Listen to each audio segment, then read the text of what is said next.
I'm Shane. I'm Bo. We are Kentucky Fried Critics. Welcome back.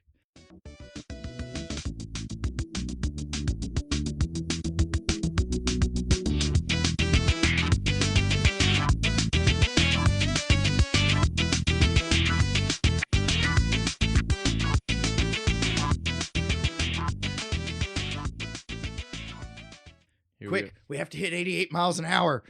That's right. Here we are. We're still doing this. We got to get back to the future. Well, and again, we apologize for people that are new here because we understand how wild it is that we did 1 and now we're here at 3. Yeah.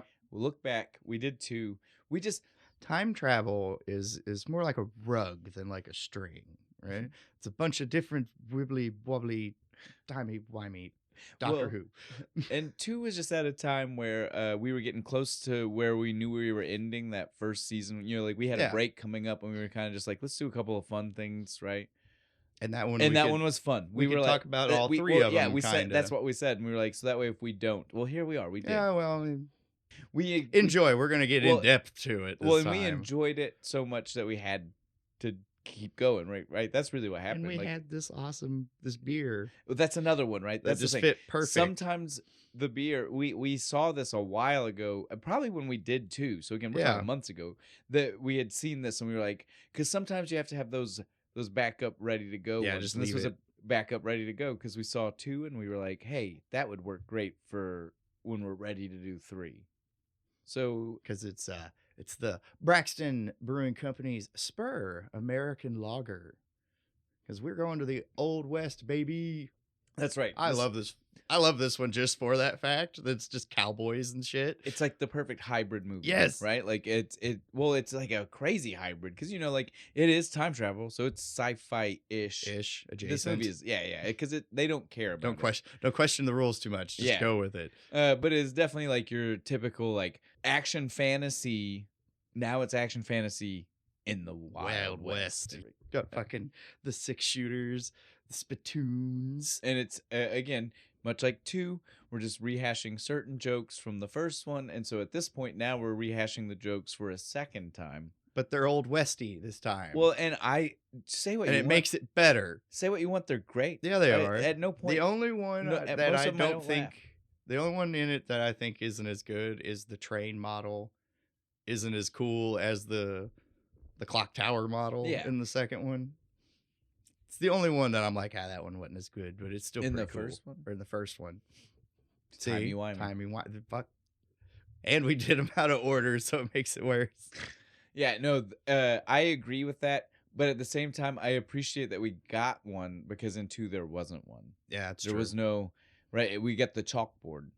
Oh yeah, we did. We just got the deviating timeline explanation. But there was no like model. There was no like. Yeah. Man, that's right. All right, back in the TARDIS. We gotta go and talk to the director again. We gotta fix this. Well, I agree though. Like, how do you do a model version of the split timeline? Like he would have so Doc was gonna make smart. He could figure it out. Well, Doc was gonna build 2 separate Hill Valley models to be like. See, I'm saying one. He's got one here and one that he's like burned with a torch and like markered and stuff. All right, maybe you're right. Maybe we do need to go back and fix this.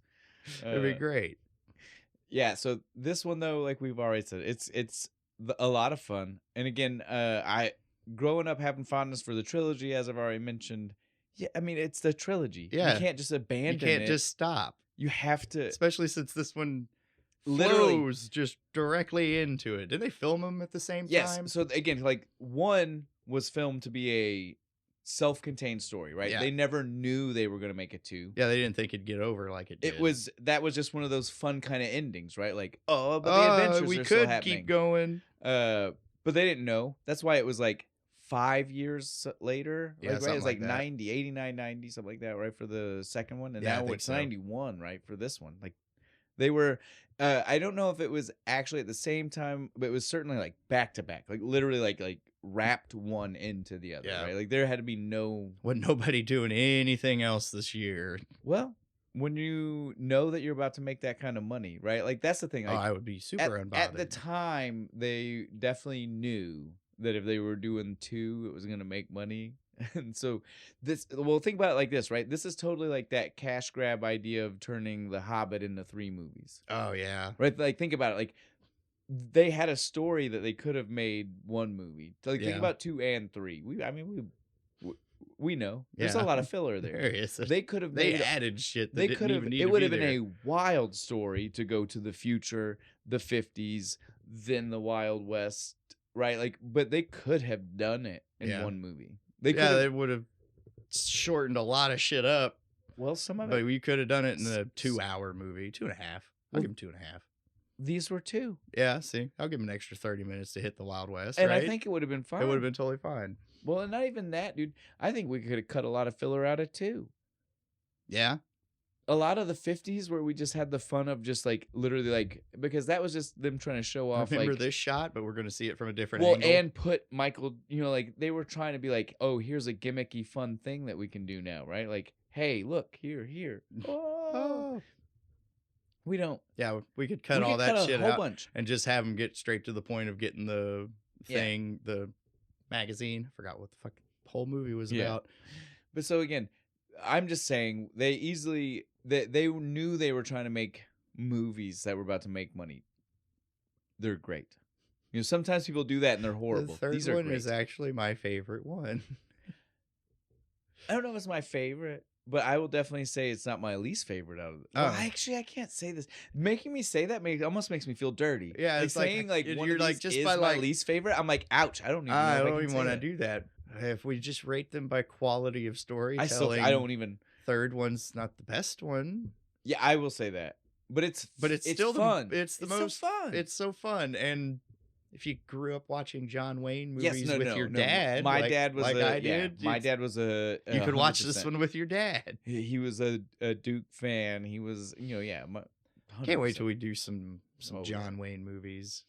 We're just gonna get into the movie as we said last time. Yeah. If you want to hear us overly break down stars, directors, producers, all that shit. First one's crazy. Yeah.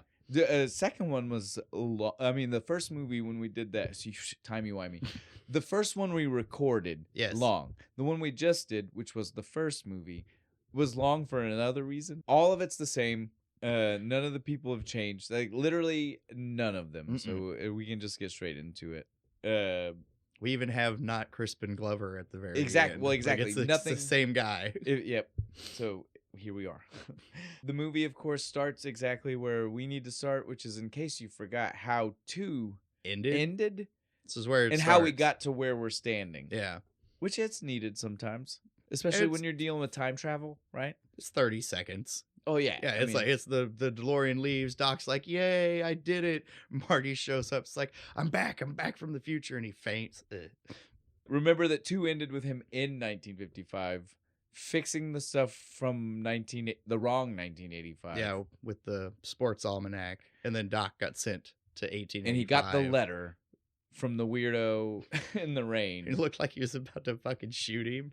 And so this mob-looking motherfucker, I got something for you. This is literally seconds after that. He is literally running, I guess, the whole way. Because he had no vehicle. He ran from there. He teleported because if you pay attention, he's literally just like tucked down behind one of the cars and he pops up and runs. They didn't edit it right. Yeah, should have had him run like literally from off camera, but no, you watch him just pop up from between these two cars. This is probably one of those things. If we find a cut where it's in the original whatever aspect ratio, you probably can't see him. Version. You probably can't see him. I almost guarantee that. Yeah, because we definitely watched the like HD remake. And so we're definitely getting more footage than wider shot, all that. We're supposed to believe he just ran from, again, what is way outside of town. He's in great shape, dude. He's not even breathing hard. Well, because he's not a teenager. This is a 30-year-old man. He's been doing that cardio for 10 years. This is that point you have. It's harder to not seem like he's not really that much older, but there's no way you buy him as a high school student. Because this is literally only 7 days or something from when the first. I mean, think about it. Canonically in movie, it's been like a week since this whole thing started for him. Yeah, so it's kind of crazy. He aged 7 days, really. But this Marty is definitely and it's crazy. It's crazy even to say he can rent a car, because, like you said, 2 and 3 were filmed so close together. But it does this Michael J. Fox looks like he aged just like a bunch between 2 and 3, right? Like it's not do a shit ton of drinking and tanning in the I don't know. his like little break period they got between filming. He's like, I'm gonna lay on the beach, I'm gonna get burnt, I'm just gonna drink bourbon the whole time. Well, maybe that smoke cigarettes. Aged himself 4 years when he came back. Well, and think about it, like this doc passes out when he sees Marty, and then when he wakes up, right, he's convinced that he's lying to him, like it's not real. And again, think about that. This Marty is, like we already said, this Marty is only like 3 days removed from the one that doc, just left, right? Yeah. That doc has it because he only went through the second movie since this doc. Yeah. How does he look so different that this guy is like, I don't believe there's no you're that way guy. You are old as fuck. You're like a 30-year-old man. Marty was a teenager. Well, he'd already gotten past it and trusted him, right? Yeah. And he's back to the Future Boys, and not in like a fun way. He's like in that mean kind of way again. He's like, okay, Future Boy. Tries to lock himself in the bathroom again. Tell me, Future Boy, if you are you, how do you know that I am in 1885? Because you sent me a letter. And then he laughs about that. Some guy just showed up, and he's like, yeah, to the minute. He hands it to him. Huh. Oh. We get more of the letter than what Marty read in the second one. Yes. We get like a much more detailed explanation. And it's good. It is. We need it before he does all this. It's a lot. Yeah. He's in 1885. He's a blacksmith. He's happy. I love He's like, I'm really good at like shoeing horses and fixing wagons. How tickled 1955 Doc got when he heard it. He goes, he did become their childhood. He wanted to be like the town blacksmith. That's the way he said it. That's like the kind of excited he got. Like, right? He was just like, he did do it. I feel that. I'm a blacksmith. It's super fun. Well, and that's what it looks like when we get back there. He does seem like he's having a blast. But yeah, this totally. I'd be totally fine living in 1885. Well, that's what the letter says. The letter says, and he even says, "Don't come find me. You don't. Here's where the DeLorean is, so you can get yourself back." Well, and he's like, and destroy it. Yep. As soon as you get done with it, this thing has caused problems, and this is so funny. This doc looks at Marty and he's like, problems, and then he says, "Don't tell me." Yeah, I don't want to. Isn't that stupid? This is the same doc who literally seconds after Marty left is supposed to have changed his mind and taped up the letter. Yeah, the one that he ripped up where he's like from the first movie to save himself. So this guy totally would have been like, "No, tell me, tell me." No, we need to make sure. I've already decided that fuck the timeline. I'm not gonna get shot. So tell me the rest. This guy would have been like, "Fill me in on what you just did, right? Like, tell me about this adventure." Need all of the fucking details. What happened? But as far as the movie wants us to believe, this doc, 1955 doc, literally has no idea about the events of 2. They imply that he literally said, I don't want to know what that was about, but I will help you get to where you need to go. What the letter says. The letter said, I will get you home. It said to get you to 1985, I will do that. I like this. He's just like looking. He's like, there's a map and stuff. He's like, oh, it's in that old mine. We may have to blast. Cut to boom. Well, before you... Old school 50s blasting cap, too. I love it. Well, I loved it, too. I love that because I think the doc would have just gotten chemical.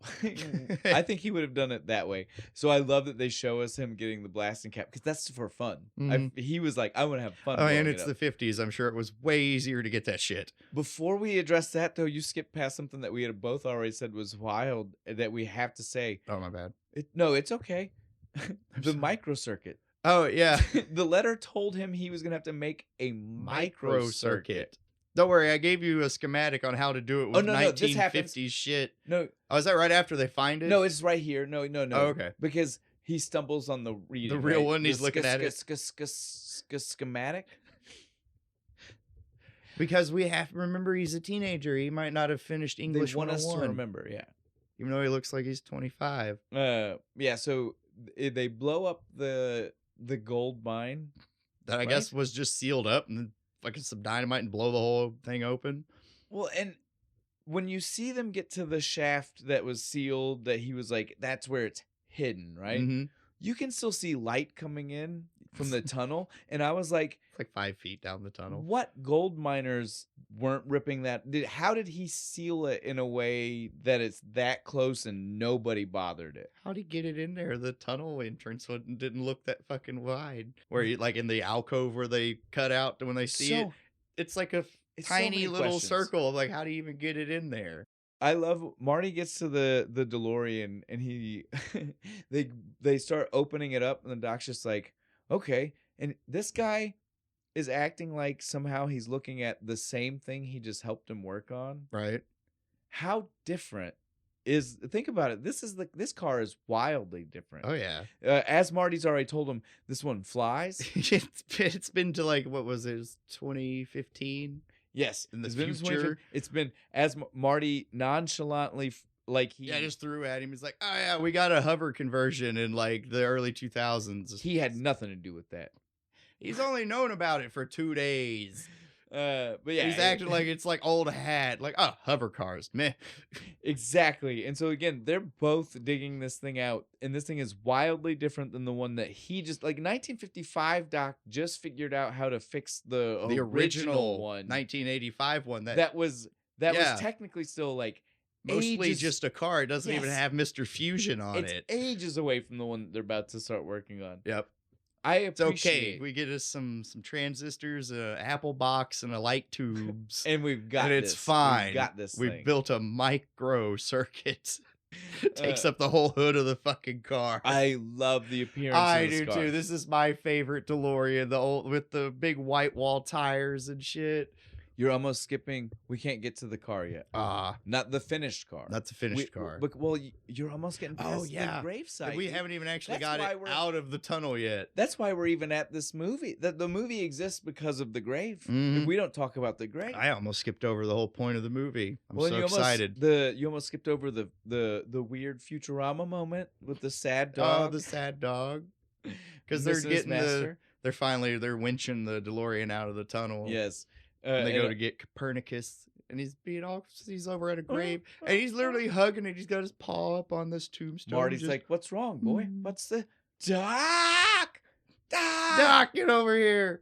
There lies Emmett Brown." This was so funny how long it took Doc to notice too. He goes over there. He's like, it's 6 inches from his face, and he's literally like, "What's going on? What, Marty? I don't understand. What's the problem? What's so exciting?" He's like, never thought to read the grave. We have to get the flashlight shot on it. He has to pan that really dope 1950s flashlight. Is just a box with a handle. I want one. It's like the coolest kind of hand lantern. Yes. Right? It's because again, I don't want to say lantern. We have modern day lanterns. Yeah, no, this is like a hand lantern. The way you hold it, like a fucking dope thing. It's like a Mega Man light. It is. I want one. I want a Mega Man light. That's gonna be my new flashlight. Sit there, just. But yeah, he sees it and he finally freaks out and he's like, "What? We have to try to figure out more about this, right?" Shot in the back by Buford Tannen over a matter of $80. What? What kind of future is that? Doc, who's Clara?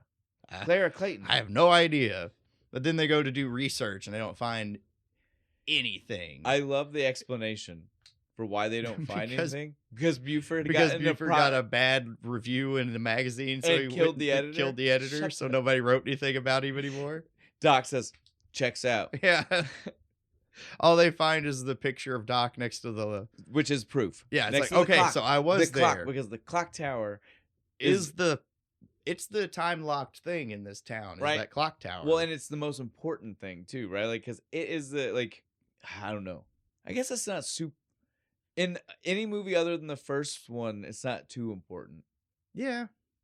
Because it's not very important in the second one. No. Other than when they see it again. Yeah. Huh. It just feels like it is, though. It's the most important thing in the entire universe. I agree with you. I hate that I just said all of that. Because I was just like, you saw me. I deflated myself. That was horrible. Oh, I popped my own balloon. Because I was with you. I was like, it's the thing. Isn't that the worst? My notes definitely say that. My notes are like, it's important. This thing is important. And now I'm just like, oh, ew. It's kind of not. It's only in the first one. It's really. Only a funny reference. It's one of the funny references. Yep. It's not actually. Ouch. Ouch. I hurt myself with that. Yeah, I'm sad now. Why do we do this to ourselves? Now we can get to the car, though. Yay. Again, all of this was just to get to the part where both this Doc, again, because this is the Doc who just made the decision to save himself with the letter. He's full on board. He's like, yep, fuck getting shot in the back in 1885. I don't give a fuck what he says. We're going to go get me. which is great because again, if this is the guy who just taped that letter back, he is again the guy who would say that. Yeah, he's the guy definitely who's would. He's already said fuck continuity. Fuck. You're saving me. You're getting me back. We're all. When you get back there, that guy trusted me to get you to the future. I trust that guy to get both of you out of the past. Yep. How's that? It'll all work out fine. Now we get to go out to the movie theater. It's cool. I love this drive-in theater that they're at. Dope looking. This is where you want to go watch the John Wayne movies, right? And I love the way Marty walks out of that bathroom in these clothes. I love that he knows it's a problem. He looks like fucking Ronald Reagan from that one movie I can't think of the name of. Well, and it's like the exact same outfit. And it's just like the whole thing is a throwback to the Singing Cowboy. Yeah. Right? Like it's because they used to wear pastels. And I was just like, what does Doc like? These aren't even those are the movies he watched. Well, that's my thing in this movie. I was like, he's a scientist of everything but history, apparently. Well, not even just that, dude. Like real Westerns still existed at that time. Like, yeah, the Singing Cowboy style was a style. Yeah. There were others that were actually still like with the kind real of cowboys. Yeah, you could definitely. There's one near here. You're still out in fucking California. Well, again, the painting on the wall is Indians, Native Americans. I'm only saying it, that's what Doc says. That's what they called them. But yeah, it's Native Americans on this thing. You're gonna tell me there's no cowboy painted out here or anywhere else in this fucking theater that seems to be cowboy and Indian themed for Marty to literally like just point to right now and be like, Doc, why don't I look like that? Give me an old like cavalry fucking jacket and a hat. Oh, Marty does the Clint Eastwood name drop. It's our foreshadow to his later name decision, right? I checked the movie posters on there. I was like, is that one of Clint Eastwood's movies from like when he was like just starting? No, would have been a good joke though. So they had to ask Clint Eastwood to use his name. Oh, nice. Was he cool about it? He thought it was okay. He thought this was every part of it. He thought that's hilarious. This part where he used the bad, and the ugly reference later. Yes. So did they let him come on set and watch? I knew you would appreciate that. I wanted to make sure you knew that. Yeah. He was. Totally I like that Clint Eastwood wasn't a dick. No, hooray! He thought it was funny and he loved that they were doing it. Everybody thinks he's so mean. Clearly has a sense of humor. Yeah. So. At this point, though, we finally get to see this car drive, right? Like Doc's like got him loaded up. They put all his stuff in it. I was surprised that he let him take the hoverboard. This Doc was saying no to certain things, and I felt like that would have been a big no. I mean, the shoes were going to be a problem. He said, and hoverboard, no problem. He goes, what about your little floating board thing? It's fine. Shut up. Nobody's going to know what it is. Well, I guess it's maybe just because he was like, well, he did tell him to put it in the trunk, right? Yeah, that's true. I feel like that goes back to that the Doc didn't want to know about what happened in between. Oh yeah, he's just like, I don't want to know what that thing is. Well, he doesn't know that it's from 2015. Yeah. He might just think that it's from 1985. So he's like, this is just Marty's. This isn't. He's always had this. Marty didn't steal this from further into the future. I feel like maybe this Doc does have like a very 80s color scheme. Yes. There's no reason why you wouldn't think. Well, not that this Doc would know. That's true. That's more for me. Okay, we gotta stop. This just for me though. The timey-wimey gets weird there. Yeah. Finally, though, we get to see him drive off towards the theater because he wasn't thinking fourth dimensionally. Toward the Native Americans, they're gonna be there when I'm gonna crash right into them, Doc. Marty, you're not thinking fourth dimensionally. In the 1885. Those Indians won't be there. Fuck, he was wrong. The best joke. He was so wrong. It's almost the exact shot. Too. It's so outlandish and it's so crazy to be like that it happened. Yeah. Because again, like it's not even just saying like they're in Indian territory. The Native American. We gotta stop. The movie. You get in your head of saying the movie. Yeah. Proud people.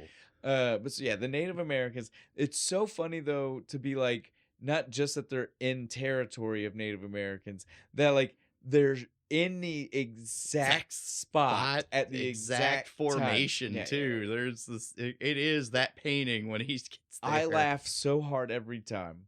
It's not even that funny, but I laugh so hard. My favorite bit is after he gets away and he hides the car in the cave, and then he looks up and he's like looking around in the cavalry. It's the cavalry. He jumps down. That's the part that gets me. It's again, it's a fun little thing. He flees into the cave.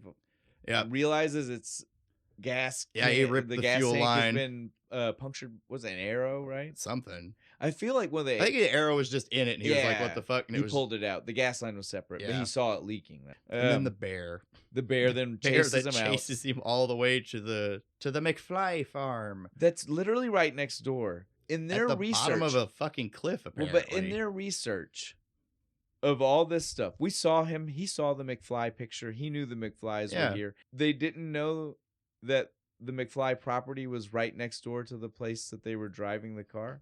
You'd think they would.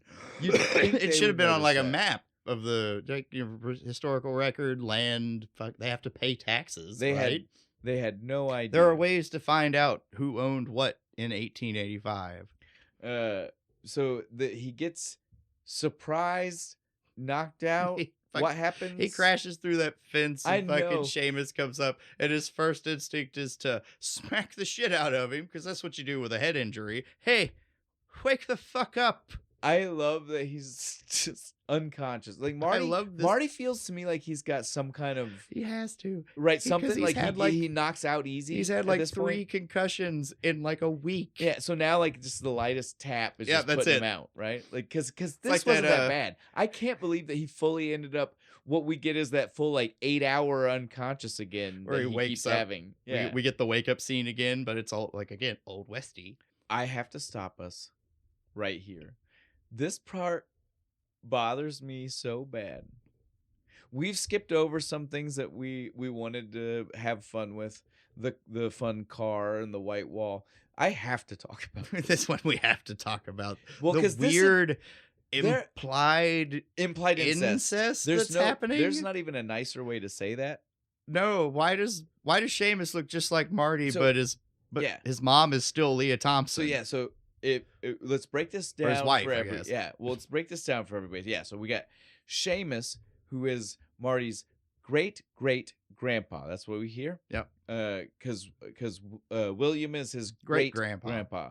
So great grandpa Seamus looks just like Marty. So, and they're McFlys. We know this. They say it's the McFly property. Yep, they're the first ones over from Ireland. This is just so that way we can make sure people don't even try to be like, well, maybe it is the other side of the family, which still causes problems. So they look exactly the same. Then why would his wife, who is not a McFly by blood, we hope, right, look exactly? This is my sister. Or it's even worse than what we're already trying to say for the later family. Yeah.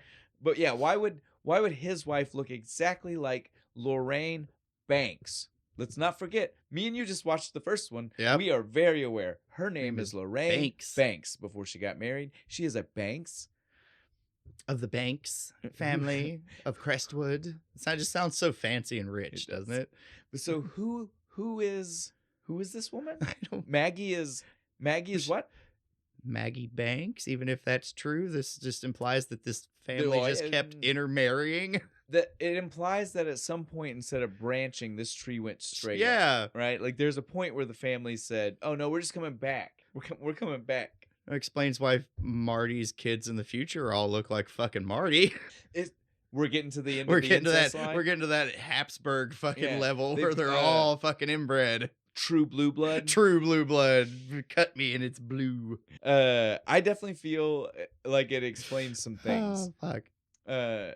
I'm sure the filmmakers didn't do it intentionally. They didn't. They didn't think of it. It's just for fun. Yeah, right? They were just having it's for fun. Sci-fi nerds like us to be like, well, I mean, if we're gonna follow some like actual science logic here on if this is a real thing we can do, there's no fucking reason why Leah Thompson should be playing his great grandma. Someone again, it's for the joke. It's for the we wanted actually her to be the one to wake him up, right? It's so we can keep that joke going for a third time. And that's the only reason. It is. Her character is here for one scene past this, and it doesn't need to be her. No. It's only her for the 15-second wake up conversation. We could have hired one of those like Hallmark Channel Leah Thompson lookalikes that they hire all the time. Right? If it's good enough for like wax dummies, right? They never look exactly the same. It's good enough for right here. If it didn't have to talk, she could have been a wax dummy. Right. If they only would have done the shadow, yeah, just prop her in the fucking corner, VO the fucking lines. We're sorry. I love you, Leah Thompson. I'm just saying. I do. I love her so much. That I'm saying she's though, one of my earliest crushes. We could have a lot less problematic of a movie here. The only thing that I like about it is that you got paid. Yes, that's it. That's great. That's the only thing I like about it. But for in-universe, I hate that. I hate it, yes. And it causes issues. Yes, it gives too much of a good explanation to why Marty's kids look the way they do. All right, we're done. Yeah. We're done with the incest. We're done with it. So though Seamus gets home after Maggie wakes up Marty, he gives his fake name. Well, I love both of them. Their accents Maggie are so good. But yeah, so he gives the Clint Eastwood name to her. Of course. Yeah, well, I'm in the Old West. I'd do it. If I ever did it, I bet your ass my name is John Wayne. Well, this is what kills me about this is he started to say Marty. He did. And then he goes, nope, Clint Eastwood. I'm like, couldn't you just said Marty Eastwood? Like, yeah. Why did you already said your name? And this isn't Calvin Klein. She didn't see it somewhere. See it. Yeah, you have all the options. Carte blanche to say what you want. My name's Martin Eastwood. But he goes with Clint. When Seamus comes in the door with the food, he's just like dinner. Two let's rabbits. do this. He's like, oh, you're awake. Good. Awesome. Then they start to have dinner. I love when Marty spits the fucking shot out. That's the thing that can happen when you hunt your food. Drinks the water. That isn't water. I hope she boiled it at least before she gave it to him. That was swamp water. Oh man, it was thick. Marty's just holding it. It looked like it's worse than this beer. It's like holding it up like it was literally thick. Yes. You know what I'm saying? Syrupy almost. So Marty kind of pushes it away. All while this is going on, Seamus is like, okay, it's all right, man. I'll help you get on your feet. I'll give you a place to stay in the barn. I'll give you a hat. I love that. Some clothes. I'll take you down to the train station, to the train tracks, and you can follow them straight into town. I'll even give you a hat. The McFlys seem like they're very friendly people. Well, Seamus seems like he's very friendly. Well, Maggie's not a McFly. That's true. She married into the McFlys. Apparently, whatever her last name used to be is a very mean people. She doesn't want nothing to do with fucking Marty. Remember that again, like in our previous Leah Thompson was the opposite. Yeah, they were nice. I mean, she also was horny. But yeah, this one at least doesn't want to sleep with. No, she shut that shit down immediately. Although that is a little bit weird since he does look exactly like her husband. Just minus the fucking facial hair and the weird color. Irish mustache. Yeah, so she is though ready to not only toss him, she is mad at Seamus for even letting him stay. This. She's pissed off about the hat. She's like, no, fuck him. Don't give him a hat. Seamus talks her down. They walk back over. Marty kind of is like, okay, thanks for the dinner. I appreciate all this help. I'm definitely down for that. Last thing we get is her being like, oh yeah, that's little William. His great grandpa and shit. Yeah. He picks him up. He's like, so you're my great grandpa. And then you hear the First water. McFly in the Americas. Yep, very important. And you peed all over me. It's dripping because he holds it up. It's just dripping. The slow reveal because you can't see his face, so you don't know how disgusted he is. Yep. You think it's still like fun, right? He's like, and then he says peed, and you see just like nasty yellow. Because it's just soaked through the cloth diaper onto him. You realize horrible. At least his Uncle Joey didn't pee on him. Right. At least he was just kind of happy in his cage. At this point, though, we get to see Marty's on his way into town with his silly bowler hat. I love this hat. Can we address how insane it is that the two of them look so different wearing that? Like Seamus and Marty wearing the same Seamus hat. Looks kind of it works. It works good. Marty looks apparently comical. You need that mustache, right? Otherwise it doesn't work. The full chops. Yeah, the mutton chop into the mustache. You Something need about it worked. When it was on Marty's head, I was just like, man, that's not right. It looked like you look horrible. It looked like he took a sock, just tucked it on his head. He's walking in his Nikes. Fucking walk through town. The stagecoach almost hits him, and he just has to jump back into the horse shit. Horse shit. I kept wanting to say dog shit for some reason. You could say manure. Because he walks past the guy. I hate manure. Well, and he walks past the ancestor of the guy who has the manure truck. Jones. Yes. I want his first name to be Artemis for some reason. Artemis Jones, manure removal. I just appreciate the continuity here. I do too. The town has a manure guy. And it always all the way up until like the 80s. As far as I don't know if we see it for sure, but I wouldn't be surprised if in the background it's garbage company in the 80s. I think it's Jones Garbage Removal. Stop. That's awesome. Yeah, so Marty, though, like I said, it's funny to see him in his shoes because he got told not to do it. He does it as if the clothes didn't make him look out of place enough. Yep, and the silly hat. Well, the hat at least was actually from the time period. He's still wearing the pink fucking clothes and some Nikes. Tassels. Yeah, like I feel like Seamus should have helped him out and gave him some clothes, a shirt, right? Like at least then he would have maybe just as like cheapest, shittiest with a hole in maybe it. Maybe the hat would even look better with a shirt. Yeah, right? Like maybe like literally this pink shirt throws everything. Just throws the whole fucking thing off. When he gets to town though, he's like, all right, we get the first little bit of our hill valley, like it's like we see in every movie. It's like, this is how it used to look. Oh, look, they're just starting to build the clock tower, and hey, where the school is now a fucking saloon. I think isn't that what it was? Yeah, yes. It's where the bar is. I think so. It's funny. Either where the bar is either where the school or the diner is at. Mm-hmm. Mm. It's probably the diner since it's basically just the diner Well, scene. This is the guy, right? This is the dude that... It is. It's the guy from the diner. Is the barkeep. Because the family, again. Yeah. I guess. Nobody in this town does anything different. Everybody just passes their job down to their kid. So he walks in. This was so funny to me. They were like, why did we have to showcase that Michael J. Fox is short? Like when he gets to he stands and he can't see. Kind of peek over the top of it. Well, and he has to stand to the edge of it, right? Again, where the little cutout is. That joke doesn't even get to work in the like where you would actually walk up to the door because he's too short to stand there. He's got to go to the cutout and kind of peek. Why did we have to do that? None of the other movies make short jokes at him like that. The cinematographer was an asshole that day. I wanted to bring old Michael J down. It was very funny, and he walks up to he's doing the weird Clint Eastwood walk up to the bar. It is moccasins as the guy calls them. Where'd you get them moccasins, boy? You get that shirt off of a dead Chinese. I love that dude. They're all like, that hat. Everybody, because again, the only person that wears a hat like that is fucking Seamus McFly. I love. He gets up to the bar. Can I get some water? If you want water, go stick your head out in the trough. In here, we serve whiskey. And apparently the goddamnedest whiskey, it burned the table. Did you see that? Well, and I don't know if it was supposed to be burning or what, but yeah, no, there's vapor. There's some weird cloud. Mist coming off of it. To me, at first, like every time I see it, I was like, are they trying to say it's cold? Because there's no way he's serving cold whiskey. Well, how would he even do that in the Old West like this? Through the table like acid. I don't know. Yeah, you want that real kick in your whiskey, you gotta add that hydrochloric acid to it. You definitely don't want to trust that whiskey. Fuck no. And then fucking Tannen walk in. We get the old timey fucking version. Fuck, dude. And again, hey McFly.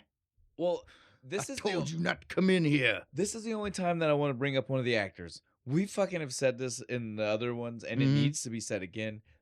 Fucking Tom Wilson is the only one of these guys who fucking pulls off being a different fucking person every time. Every time. I see Griff, I barely believe that it's actually the same dude. Yep. It's the same dude. It's like, I'm like, no, that has to be like his cousin or something. Right? Like, it looks close enough, but again, like, I'm just like, it's a different guy. No. When I was a kid, I thought it was. The older version in alternate 1985, I'm like, dude, God damn, look at him, right? Like, he pulls it off. He wears everything, and it looks fucking real. The fucking mutton chops I love it. Shit. And looks like fucking superstar Billy Graham. When I was a kid, 100%, I did not know that was the same person. No, not until I was in like high school. I thought they cast somebody else. Because again, you can't like he's got and his face is dirty, and it's under that he wears the hat so low. Fuck 100%, dude.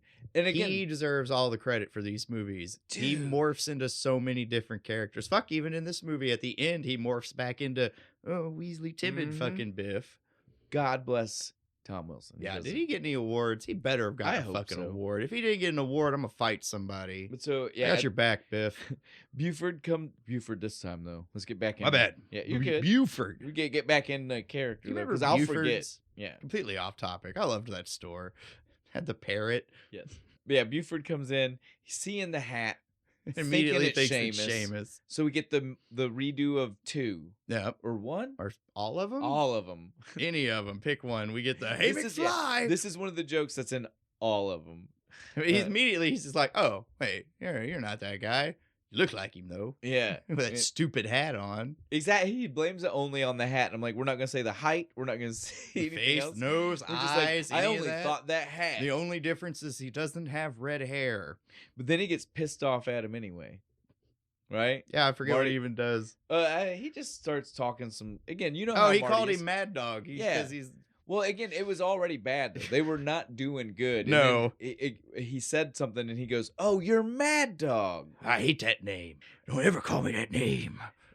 Which is dumb. That name is badass. It's a great name. It's way better than Buford. Well, and the henchmen fucking laughing about it the whole time. I'm like, you guys... Again, if his nickname's Mad Dog, shouldn't you guys be afraid? Like, you shouldn't be like laughing at that guy called him Mad Dog. You should be worried. Yeah, you should have been doing the shit. Not he called you Mad Dog. No, exactly. I was like, goddamn, Buford, you're hanging out. That's with a the good way people. To get smacked by your boy. Right? Like, shut the fuck up. Well, and Griff would have. Yeah, Griff would have. He would. Griff wouldn't have taken that shit. No Billy Zane this time. I know. I was so upset too. I was so hoping one of the fucking background dudes was going to be Billy Zane again. I was so upset. I guess he's too big at this point. Well, maybe, but remember no, because he did do some reshoots. He did in 2.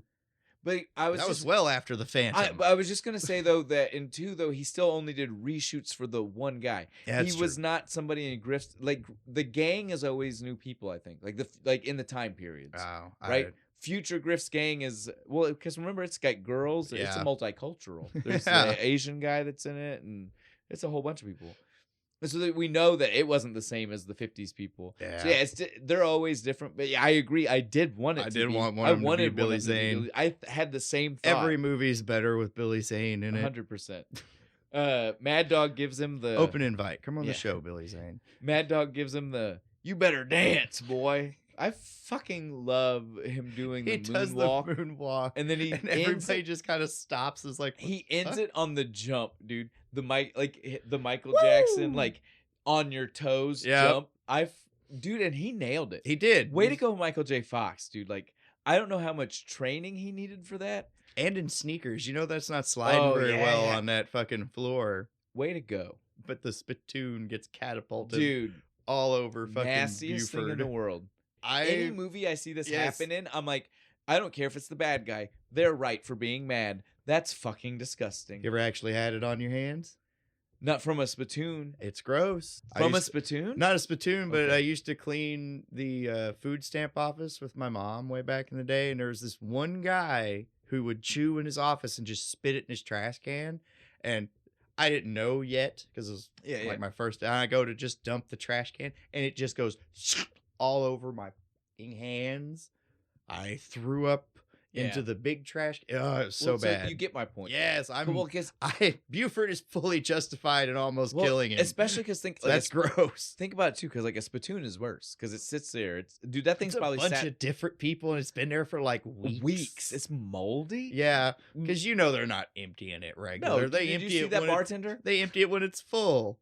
That bartender didn't look like he ever left exactly where he stood. I walk in this 1 4-foot area. That's it. Buford then though is just like he's had it. He can't believe it. He's going off. He's like, I got a plan. You better run, squirrel. We got that new courthouse being built, right? And they fucking drag him through the fucking town behind the horse.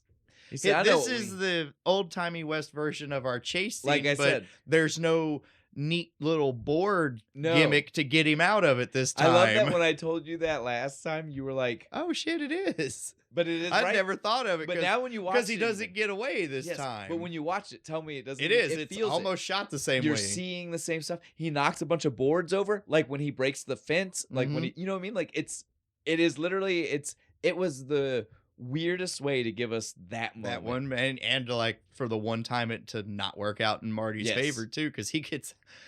And they actually did this to Michael J. Fox, didn't they? I know. They actually like hung him for real. He passed out and stuff. Yeah. It's a little too hard, guys. Like I get wanting to get the shot. Can we give him a little hook, something? It looks real. It looked great. It was real. And he's just kicking away while Doc and Buford are having their little conversation. No, he shoots him down immediately. Oh yeah, right. That's just when he's walking up. You see the dope rifle. That's what I was gonna say. I love this rifle. Yeah, it's like the most steampunk rifle ever. And what is it, like 5 feet long? Yes, super extended barrel Winchester. Like when you see him shoot it from the POV essentially. Yeah, you can't really tell. Over the shoulder, it wasn't POV. Yeah, but when you see that, you couldn't tell the length. But then he does the put it on his hip, and it's like the size of a Barrett 50 cal. It's huge. I was like, that's so dope. I believe him. You can pick a flea off a dog's ass at 500 yards with that barrel. Yes. I believe it. It's like silver plated. This thing, not only is it like super functional, it looks sleek. Oh, cool. If you're doing like one of those steampunk video games, that gun has to show up in it. That's the sniper rifle, right? Yes. But you're right though, Marty. He wasn't still choking, but you see him in the background because he can't get the rope undone. At first, he's still sitting there like struggling with it. Because he's actually dead almost. Yes. He's like, I died, you guys. Help. Why are we still doing this scene? But somebody call cut. That's when Doc is having it out with Buford. Doc is such a badass in this one. He's got fucking balls of steel throughout this entire movie. Buford's like, I hate you. You owe me money.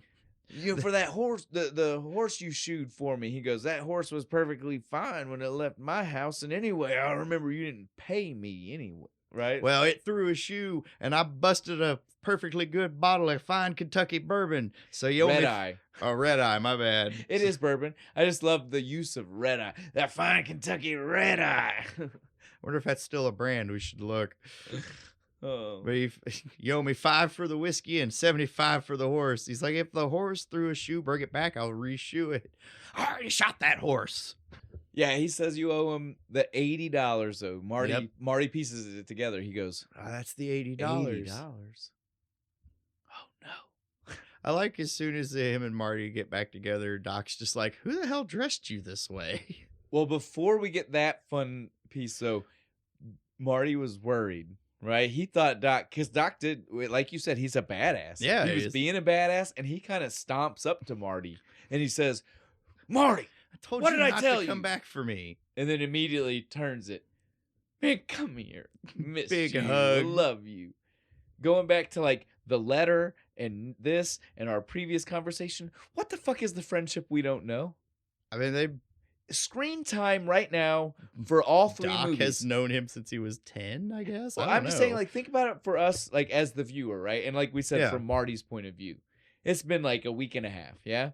Screen time for us in that week and a half, we have seen Marty be friends with 1955 Doc more than we have seen Marty be friends Maybe with that's this what Doc. it is the Doc just remembers him being his friend. But no, because time travel's not supposed to remember. It was supposed to be different. Right. The first timeline had no time travel. He's not the Doctor. That's right. Wrong Doc. Who wins that fight? Doctor Who or Doc Brown? If it's the original Doc Brown, Doctor Who, by the time this is over and all the things he's learned, I don't know. Yeah, that's a good... When he's got the train. Yeah, so again, though, this... we don't need to get too focused, but I'm just saying, like, this is when you can really start to, if you're a sci-fi guy, you start to see some of the like unraveling of a little bit. We love this. We're not going to focus on it. Do that to it. Yeah, it's just fun. It's just fun. It's fun, exactly. Like I like it because it's fun to be like, this is silly. Let's poke at it a little bit. I love as soon as Doc gets a hold of the picture, he's just on board. Like, oh, okay, cool. Let's get me the fuck out of here.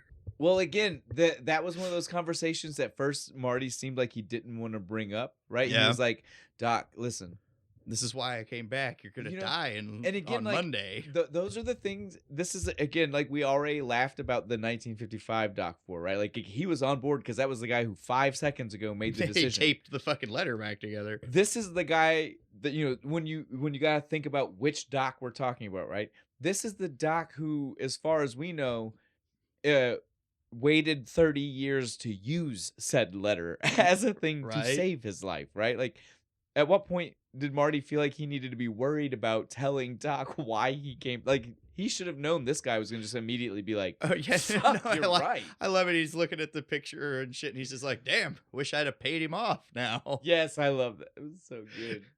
But it might not be too late, right? Go no, he did. No, yeah, that's right. He shot at him. Never mind. Never mind. While they're walking, that's what is also when Marty mentions Clara. The first time, literally, Doc is just like, I have no idea. I've never heard of a Clara. 2 seconds later, the mayor shows up. Hey, remember that? By the way, that school teacher you said you'd meet at the train station? She's gonna be here in a couple of hours. Her name's Clara Clayton, and stuff. And they're just like, oh, you think that's the same chick? And Doc's just like, Marty, come on, man. I'm a man of science. I'm not just gonna immediately fall in love with this chick while he's fiddling with the Rube Goldberg machine, the new one that makes ice. It's awesome. I love because again, this was to give us our feel for like the first movie, right? Yes. It's the feel like of what is the garage was like. Quick, turn that valve over there. Exactly. That's what I was gonna say. It's a Rube Goldberg machine that he had to do more work on, right? Because he couldn't have a servo. Yeah, you got to control the pressure. Yes, shit. I love Otherwise, it only makes the one ice cube. That was still murky and nasty. It looked like the water. Brown ice it was cube. the water that was in the cup as ice. You think Doc would have come up with a filtration system, right? I love the way he held that cup up. Iced tea? Oh, thanks, Doc. I'm fine. Man. But then Marty's telling him, he's like, yeah, dude, it's okay. We'll go get the DeLorean. I've got it hidden in a cave. It'll be fine, but we got to find some gas because the fuel line ripped. Well, he was like, we got to fix the fuel line and find some gas. Doc just immediately, Doc, this guy, like. Yeah, Christopher Lloyd's acting here, just the slow, oh God, we're fucked. That's it. The end of everything. There's nothing. He's we can't do anything. And Marty's like, what do you mean? It runs on gas. The Mr. Fusion only ran the time circuits and the flux capacitor. Yeah, the engine itself runs on gas. It has this whole time, and gas won't be invented for another 30 years. We're kind of fucked. So does that mean that Mr. Fusion also, when he said why doesn't the flying work? Are they connected? I don't know. You know what I'm saying? It's got the 1950s tires on it. Because again, Marty had to think that it didn't need gas because the flying one didn't need gas. But this is the flying one. I'm so confused. Because again, he drove it here. He had to realize gas was important. Is this one of those they wanted us to understand he's a dumb high school kid to not understand that gas didn't exist that way in the 1800s? I guess. Right now, if there are any high school age kids listening, if you're under 18, you probably shouldn't be. We cuss a lot. Yeah. We're drinking beer and you can't legally buy it yet. Yeah. Get off. Go away. But B, if you are still here, tell your parents to watch us, but you get out of here. Well, if you're still here, please tell me that you wouldn't have not understood that gas was not a thing back. Like you would have known that, right? Yeah. Like, I mean, don't. I think we're still like 5 years off from the first Model T Ford coming out. Like the thought of a internal combustion engine does technically exist. I think it might be more than that. It's more like a small patent thing. Because it's like nobody's made a car yet. 1885. This is more so like steam engine. Yeah, it's not until like 1890 something. Yeah, we got some time. When the first Model T Ford coming out. Fuck, I wish I was better with numbers. I can't keep them in my head. It hurts me that they want Marty to be that dumb. Right? Because he shouldn't be by this point. No. In the first movie, fine, I'll buy it. He's just a punk ass high school student who wants to play his rock band and skateboard. By this point, he's been almost abandoned in space. Well, he's been almost abandoned in several different time periods. He's had to become clever. Dealt with crushing anxiety. Right? He should be smarter than this. He should have been like, well, he should have assumed Like, I ripped the fuel line. We need to find something to run it. Yes. Which they do try. Yes. The horses definitely weren't going to work. Fuck, dude. I thought it was insane that they even thought that would work. To do the horses. Doc knows, again, the only way that ever would have worked is if Doc would have made the car out of a different car. You know, the time machine of a different car. The DeLorean is stainless. Like, that thing is a heavy fucking car. It's all steel construction, baby. This is the moment that Doc was probably like, man, I wish I would have picked a Yugo. Right? Something you could just, like, pick up, right? Because maybe the horses... Was that car that Steve Urkel fucking had? Yes, with the, like, 3 wheels and the whole front of it? Yeah, the little tiny Euro BMW thing. That might be able to do it. Yeah, the horses to me I thought was wild because I was like, come on now, Doc is a man of science. He had to know like drag, weight, things like that. We're never gonna let the horses. The director had to have it. He would not listen to the science. It was a cool shot. Going to the science, the next shot is them trying to make their own thing. I feel like they could have done this. Yeah, this could have been like an ethanol conversion to an engine. Doc should have been able to figure that out. Yes. Or not even have to be just ethanol. Alcohol. Well, I've seen plenty of people that just take like a diesel engine, and then you can put tons of, if it burns. It'll do it. Work in a diesel engine. Like I've seen the dude who like he puts everything. He puts like used fucking other chemicals and shit. Like if it I mean there's no way I feel like Doc couldn't have done this. My friend Chuck's dad ran his lawnmower off of some hooch that he made one time. It was very impressive. Point proven. It tasted like ass. But point proven here. I feel like there's no way they couldn't have got this. I don't think it would have blown the fucking fuel manifold out of it. This was crazy. Well, I feel like that's a possibility, but I feel like Doc knows enough that couldn't have. You know what I'm saying? Like he would have rigged something. I feel like they're underestimating what Doc would have been able to understand about making a combustible fluid. Yeah. The fuck, he knows chemistry. He could probably make gasoline.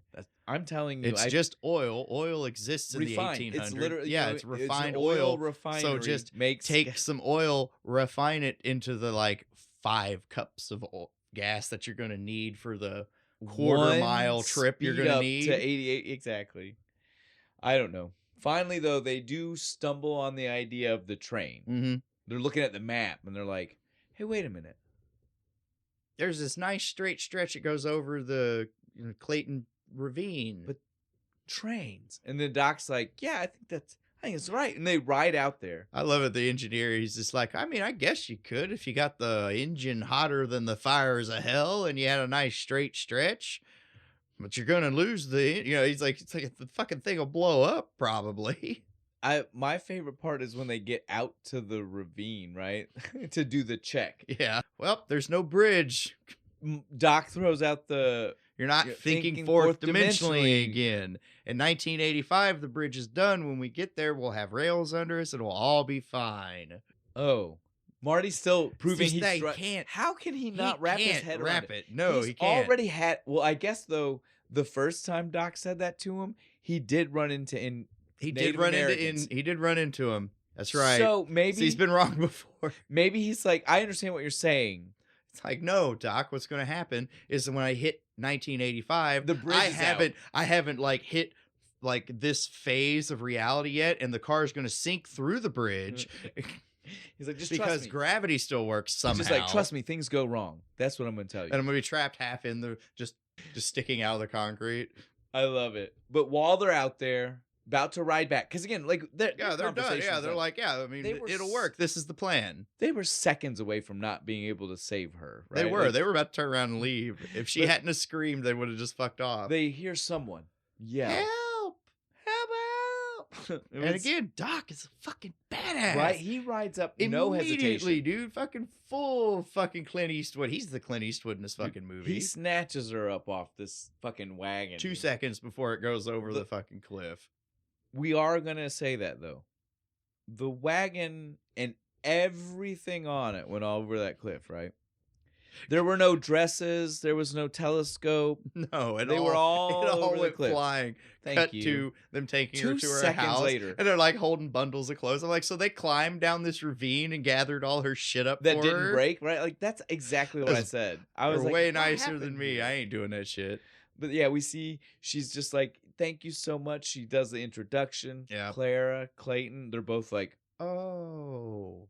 And again, as if we even needed the confirmation with her name, the way they were instant, like the destiny involved, right? The because Doc is immediately just like, you. I love you. Well, she is too. Don't even. Yeah, no, she's like it too. They're both. It is both. She's Stockholm syndrome. She just got saved. Well, he drops off, and he's like, he even mentions, he's like, yeah, I'm kind of the town scientist, a blacksmith. Yeah. She super hears excited. Scientist. What kind of science? She doesn't even care about astronomy, the second word. Chemistry. She goes at it. She's like, hold on, I gotta go change my fucking underwear. Oh, science. It was crazy the way she starts saying it to him. Right? Like as a kid, I was just like Mary Steenburgen, right? Yes. That's who that is. As a kid, I was like, she's such a nerd. As an adult, I was like, damn. That bitch wants him now. She heard that word. She masturbates to fucking, science magazines. It was a instant and drastic change in her. As soon as they're riding away, though, finally Marty has that revelation. Finally, dude. 10 minutes later. Well, this canyon used to be named Clayton Canyon. Now it's called Sonash. That's what I was gonna say. Like, again, we have to address, in case you weren't paying attention, guys, like, not only is it finally because he just met her and it took multiple minutes. They went and talked to the engineer, went back to the fucking lab, went out to the bridge. No, but see, that's the part I'm saying go back to. That's all when it should have happened originally. But I'm saying, like, even beyond that, it took the motherfucker 45 minutes from when he literally met the actual person. She was standing in front of him and said the name and said, I'm the teacher in town. It took 45 more minutes from that point even to be like, that bitch. Marty's a dumb fuck in this movie. No, again, they try really hard to make him seem really stupid. I agree with you though. Really, the man should have known, because because the mayor said teacher. Well, and the way he says it when he remembers, right? Because he's just instantly like, we all hated teachers. We all wanted them to go over the ravine, just like her. Again, this guy is a dude who's only on summer vacation from high school. It's not like he's that far away from telling that story. He just said that to the doc like 20 years ago. Me and my high school friends used to say that. No. 5 days ago. He's literally had this conversation with lunch the day before all this shit happened. He's talking to his buddies. No way that this... I wish fucking Strickland would go over that fucking ravine. There's no way this spry 17-year-old should have this memory 25. Issue. He's 20-year-old. He aged.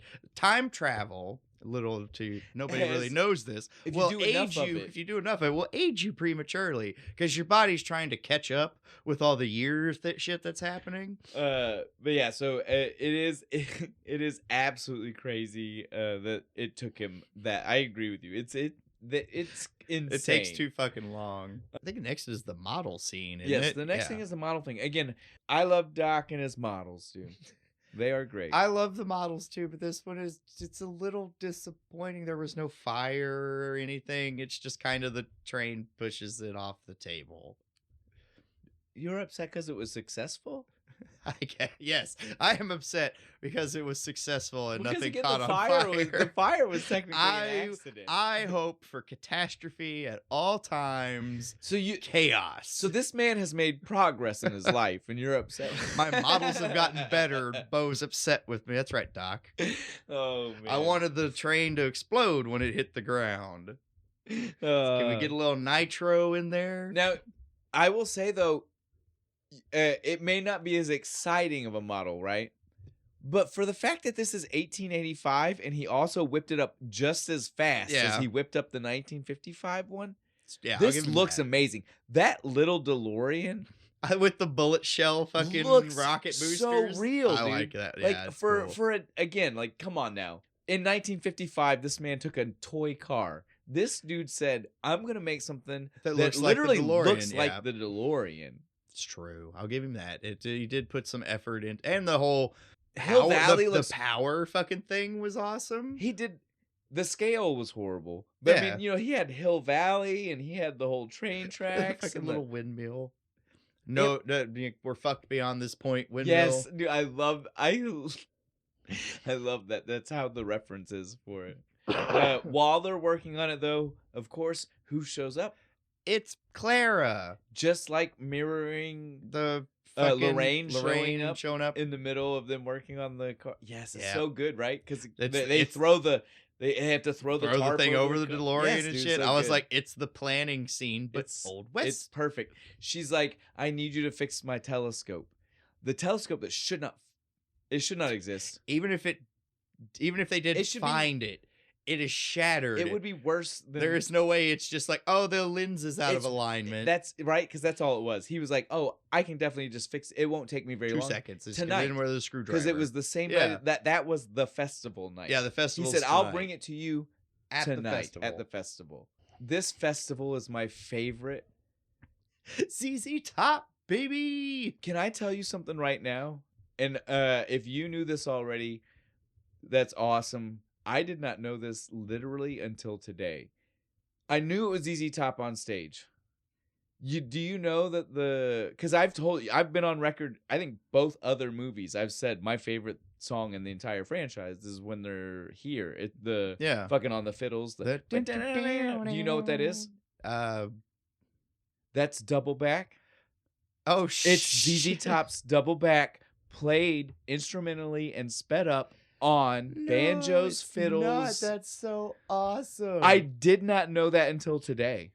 Could you think we could get away with using that song on the shorts? The sped up one we can. Awesome. Fuck yes. I'll find that because again, I love Double Back, but I also separately not knowing that they were the same. I never picked up on that. Not knowing that. I literally have to just address that. Yes, I love that song. Like I love Double Back, but I love this. I love the countrified version.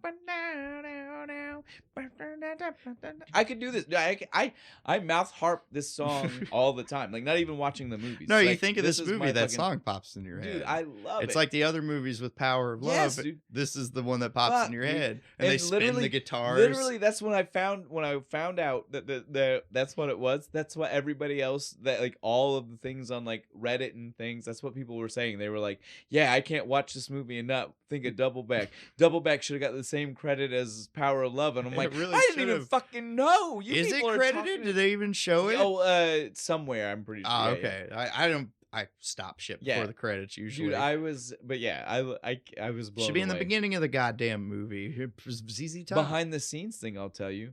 ZZ Top, obviously, they're up on stage. Something happened where filming got slowed down for the day, and they just had to hang out for several hours.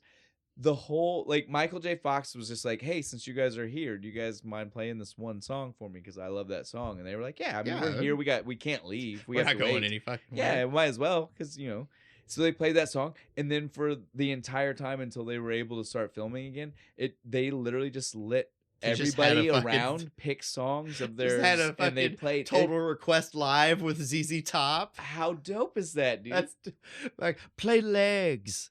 And fucking all countrified. Yeah, dude, could you imagine how cool that is? Where's that footage? I know somebody had a camera. I love ZZ Top because they did they were always doing stuff like this. They did shit like that. They were in so many movies. They're in Bones, fucking One Bitch's Dad. Yeah, they pop into so many movies and different things. I love them for having such... They've had fun with themselves. Yeah, they've had such a good time, haven't they?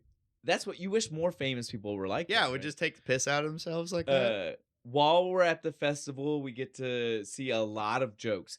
I love that a lot of the jokes at the festival are not they're not throwbacks to the other movies. They are just time travel jokes. Yeah, there's time travel jokes. Right? Most of them are just let's poke some fun at some things. Right? Like the Frisbee. The Frisbee, dude.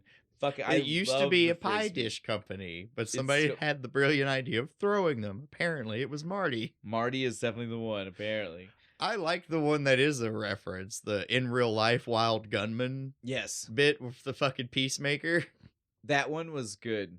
That one was so Why good. did he put it in his left hand? He's like, "Hey, go ahead. I'll show you how to shoot it," and he makes him shoot it with his left hand. Here's my thing. I don't even think that Marty would have been able to pull this off at all.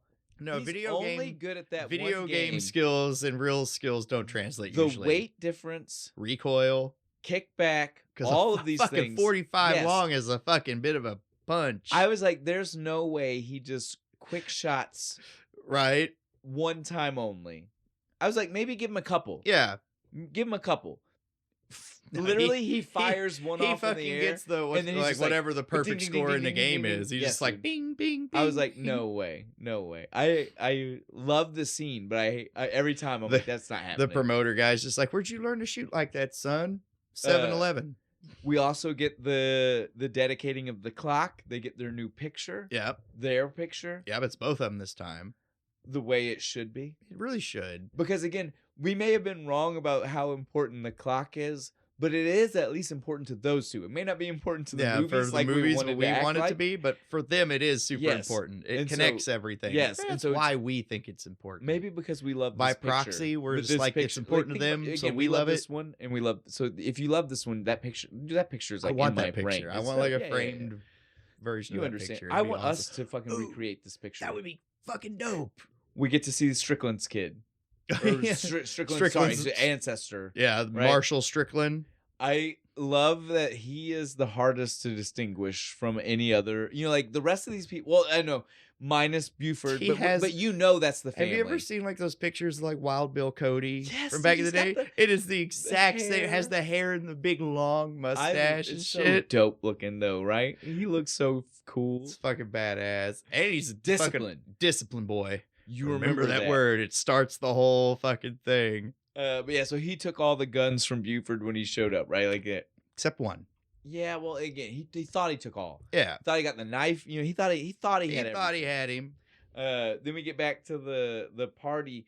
Before we get to see Buford interact with everybody, we have to bring up, as me and you already said, this is Maggie's second scene, the one that's not important. That she just shows up holding the baby. Proves the reason why this could have been any other. She says something about like because he finds the frisbee, and she's just like, "That's weird." That's weird. Well, because he said far out, right? He said Marty said something that was like frisbee far out. Yeah, and she was just like, for us, that's funny. To them, there's like, and she said that. What was that? What was that about? Yeah, it was right there. So again, we have to bring it up because we've already said, if this is the only other time we see her, why the fuck did it have to be Leah Thompson? They could have got somebody who looked kind of like her. Some new actress who'd never worked before. Might have started her career, The second one was for one line. Yeah. It was for one gag joke. Come on now, guys. This, though, now we can get to Buford. Buford shows up. He pulls out his little Derringer. Rolls up into the back. I want one of these. Dude. I love these. These little one-shot pocket pistols from the 1800s. They're so cool. Holds it in his back. He's like, if I push this into your back far enough, nobody will even hear the shot.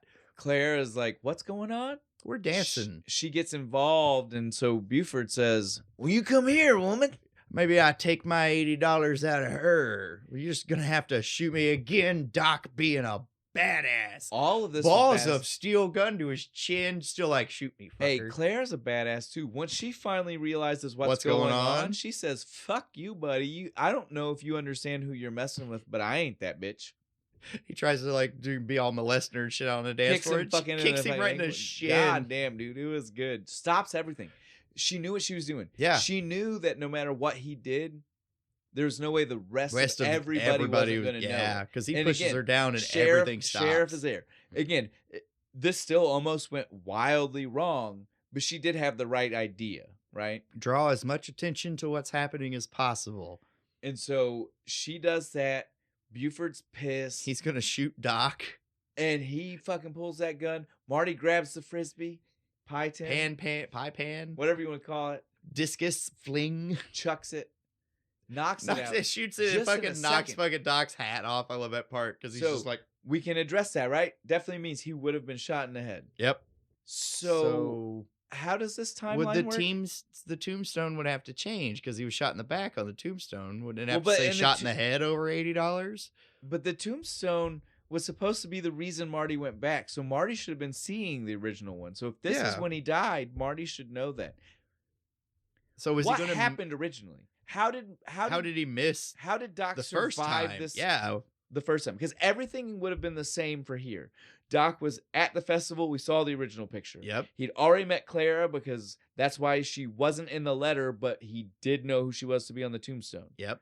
Who saved him from this shot if Marty wasn't there? I don't know. So is this like a bootstrap fucking prophecy? I don't know. Where like Marty has to be there? Something is going on here that they're not addressing for sure. There's time is cyclical. There's nothing you can do. We're just doomed to relive the same patterns over and over. It's very bleak. Something is definitely happening, and I feel like I don't like that. I don't like that theory. The movie just doesn't care because it's a fun movie. Yeah, we're dorks. Pedantic assholes who are on the internet, and this is what we do. I love, though, once Marty saves everything, Buford says, well, fuck then, my problem's with you. Fuck Doc. I don't even care about this guy no more. I'm calling you out tomorrow. All right, tomorrow we're robbing that thing, Buford. Okay, then. What about Monday? We do anything Monday? No, Monday's good. You can kill him on Monday. All right, I'm calling you out on Monday at 7. Why? I like to do my killing before breakfast. 8. I like to do my killing after breakfast. It's fucking hilarious, dude. Why did that even happen? Oh. It sounded badass to him at the time. I guess it's one of those things that's like, yeah, it sounds cool. And then after you like listen to it again, you're like, Marty even kind of makes that face too. He makes that like little bit of like that's not as cool as I thought it was. It sounded like that was gonna be badass. Well, maybe it's because, like, in the 80s, that would have been in... You know what I'm saying? Like, that would have been in a movie. That would have been a line. That would have been a line. Schwarzenegger definitely would have said that. Maybe that's what it was. Like, Marty was like, oh, it doesn't fly in real life. No, it doesn't work at all. In the movies. But it works out for him because they're going to be gone by this point, right? That's the hope. That's the plan. Unless the train's late. That's the dream. Yeah, well, we'll deal with that if it happens. I just love that because Doc's just like, what if the train's late? And Marty's like, what, that's a thing? That can happen? What do you mean? You just want to be like, Marty, you're from a time where I'm sure trains are late. Yeah. Constantly. You live in California. What do you mean you have trains in your town? Come on now. Yeah, we're on date now. We're on their little date. And it's sweet and cute. And she's like giving a astrology lesson. Yes. And Doc is super into it. He's just like, yes, loving this. Teach me, mommy. Even though, again, it's rudimentary to him. Yes, he should already know all that. He just likes hearing it from her. Again, no, kudos to Doc. Doc knows what he's doing. He's a smooth much like he's been a badass, he's a smooth operator. Hell he knows what he's doing, dude. He is playing this the right way until he fucks up. Until he fucks it up. He slips up. I can't believe that this derails things as much as it does. Right. He just slips up. She's like, oh, yeah, Jules Verne. I love Jules Verne. He's like, super excited. He's too. like, when I read 20,000 Leagues when I was a little boy. And she said, like, what? Wait a goddamn minute. You couldn't have read that as a boy. You know, it came out like 10 years ago. He's like, and he stumbles through. It made me feel like and she's still just like, all right, whatever. We're going to get back to our little date, I guess. Right. You can just. She's like. You see it on her face. Like, this is literally like, this was his downfall. Yeah. The one accidental statement. Slip. That one fucking thing, man. Fucked the whole thing up. But then Marty wakes up the next day. Trying to figure out. And I love this. He has his little taxi driver moment where he's in the fucking mirror playing with his gun. His fucking little long. Oh, yeah, that's right. The gun that he got given. We almost didn't say that. Oh, yeah. The Buford, after setting up the fight with Buford, like, everybody in town, whether they thought he was going to win or they thought he was going to lose, they just thought he was now the coolest motherfucker around for even standing up. Yeah, it's about time somebody did it. And the fucking half of them were like, you're going to die, but that's awesome that you did. The gun guys, he's like, here's a gun because I want everybody to know that a peacemaker shot Buford Tannen. And if you die, I'm taking it back. Well, I mean, obviously.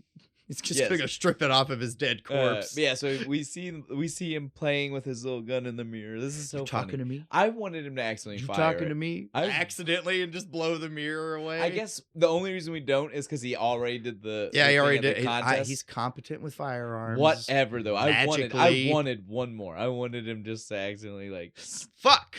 What the fuck? Oh, no. Right? If I was Zemeckis, I'd have done it. It would have been good. Let's see. Then though, after he has his little moment right there, he goes walking through town. He's like, anybody? He's looking for Doc. we get the funny thing suit, with the Undertaker shows up with the suit. Dude. Would you want a new suit? Out of nowhere. And at first Marty's like, that's kind of nice. Yeah, but no, I'm good. And then he comes like, back in a minute, starts like measuring. Like, I already said I don't want my suit. Oh, this is for your coffin.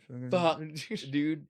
There's like 6-1 odds against you, man. Yes, dude. I love that so much because but think about it. That's how that would have worked back then. Oh yeah, definitely. Because if you're the coffin maker, if you make them, yep, and they're like that, I'd like to already have that knowledge. So you'd want to, if you could make it ahead of time, you'd want to. Less work. It's more fun to measure a live person than to have to go measure a dude. body. I absolutely love that. But yeah, so Marty though, he gets to the bar, which of course is the last place he expected to find Doc. We expected him to find Doc because Doc's not a drinker. Yeah, no. I don't. He's been there all night because him and they had their fight. What's her name? Clara. They had their little fight because he's got to go. It's not even that big of a fight. Well, she didn't believe him that he's from the future and he's got to leave. So she smacked the shit out of him too. But he's been there all night talking about the future and everybody's just laughing their ass off at him. I love the bartender. He's just like, somebody's like, how many of those whiskeys has he had? And he's like, hey, that's just the one. He just likes to hold it. Yeah, Doc finally takes his shot. And passes the fuck out because he can't hold his booze. I loved it, dude. This cracks me up every time because Marty shows up and they're like, come on, well, fuck her then. If she doesn't believe us, we'll leave. It'll all be fine. And he's like, that's right. Cheers to the future, guys. And the whole bar, and he takes it and just face plants through the fucking table. This is also the lead into the world's best wake up juice hangover cure. Oh my god, hang on. Back to the Beach was good. Yeah, that was pretty good with the Coke and shit. This is even worse. I'm trying to remember. It's like hot sauce. It's Tabasco. Pickled, he says Tabasco sauce. Pickled jalapenos. Yeah. There's like a whole jar of ginger. It's chunky and thick and red and gross looking. Well, and this is the 1800s. You know, there's a little bit of hair of the dog, yeah. Right. There's some whiskey in it. We're gonna throw a little whiskey in on top, just to counteract, just to kick it up a notch. A little kerosene. That'll never hurt anybody. This stuff looks so crazy that I don't believe it was ever pouring through that funnel. No, there's no way. I want to know how they did that shot because it looks like it's pouring directly into Christopher Lloyd's mouth. There is no way he is actually just no-selling that. And I don't know about you, but what was it? What did they actually pour into his mouth? Tomato juice with some thickener. I hope so. Like some cornstarch and some tomato juice just to thicken it. Man. Still gross, but as soon as it gets in his mouth, though, that bartender goes, you give him 3 seconds. He pops up screaming. He goes and runs outside and dunks his head in the horse trough and then dies again because he's just... That is some straight Christopher Lloyd, man. That was great. I love it, man. I laugh every time I see that. When I was a kid, I distinctly remember just horse laughing at this fucking part where he pops up and goes and running. And then just passes out immediately. And it's good. The bartender's just like, oh no, that was just a reflex action. He's still going to take a few minutes to wake up. And he looks at the clock. It's like 10 minutes to 8. He's like, fuck, why do we cut these things so close? He's like, I need to be out of here. Right, because Tannen's coming. Buford's coming. Again, as Marty even mentioned before, what happens if we're not out of town? Yeah, right, like what happens? It's like the train's late. Yeah. This is exactly the same situation, right? Like you're fucked. You're gonna get shot. Somebody's getting shot today. These are the problems Marty has. He doesn't think about like how his mouth gets him into fucking trouble. He learns his lesson by the end. I guess. He does. But Tannen does show up about 5 minutes till 8. And I love this. He's just like, get out here. It's not 8 o'clock yet. It's close to fucking up. He's like looking at all. He's like, anybody got a time? Anybody? The giant clock is literally right behind on the him. ground. On the ground. Never even looked. Look, it's a new thing, man. They're not used to that yet. Buford might not be able to tell time. Maybe the festival was the first day that it was actually running. I think it is. I think they turn it on at the festival. So I mean, he's just not used to the idea. He's not used to it being there. Looking at the clock there, asking people. It doesn't matter though. He said it's time. Yep. It's time. Marty just I'm calling you out. Marty's just like, I forfeit. You win. I love the dumbfounded look. Everybody goes, can he do that? What the fuck does that mean? Is that you allowed? win without a fight. He can't do that, can he? He can't. No, you can't do that. All right. This and is then genius. This is the whole. If you don't go out there, you're yellow. Yeah. I love Marty the old. can't help it. I love the old man at the table. If you don't go out there, everybody will know Clint Eastwood is the biggest yellow belly in the West. It's literally it's like the embodiment of what has been going through the McFly head every time we hear chicken. Yeah, right? Like that's all it is. Is everybody's gonna think I'm a pussy.